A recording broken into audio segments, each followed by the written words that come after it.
ఒకరోజు చలికాలంలో అక్బర్ రాజు బీర్బల్తో కలిసి నది దగ్గర నడుస్తూ, ఎవరైనా ఈ చలిలో రాత్రంతా నీటిలో నిలబడగలిగితే వారికి బహుమతిగా బంగారం ఇస్తాను అని ప్రకటించాడు.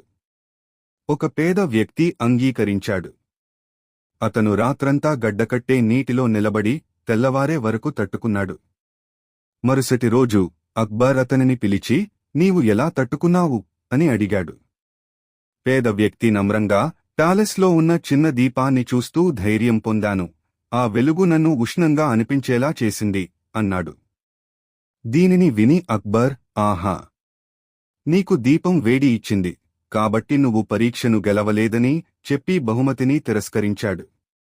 అతను బాధగా బీర్బల్ దగ్గరకు వెళ్లాడు. బీర్బల్ బుద్ధి. మరుసటి రోజు బీర్బల్ తన ఇంటి ఆవరణలో చిన్న మంట వెలిగించాడు. కాని ఖిచ్డీ పాత్రను చాలా ఎత్తుగా వేలాడదీశాడు. అక్బర్ వచ్చి చూసి, ఈ విధంగా ఖిచ్డీ ఎప్పుడు ఉడుకుతుందని అడిగాడు. బీర్బల్ చిరునవ్వుతో, అయ్యా, ఈ చిన్న మంట చాలా దూరంగా ఉన్నా నా ఖిచ్డీ ఉడుకుతుంది. అట్లాగే పేదవాడు కూడా మీ ప్యాలెస్లోని దీపాన్ని చూసి వేడిని పొందాడు అన్నాడు. అక్బర్ తన తప్పును అర్థం చేసుకుని వెంటనే ఆ పేద వ్యక్తికి బహుమతిని ఇచ్చాడు. నీతి, న్యాయం, తెలివితేటలు, మంచి మనసుతో సమస్యలను పరిష్కరించాలి.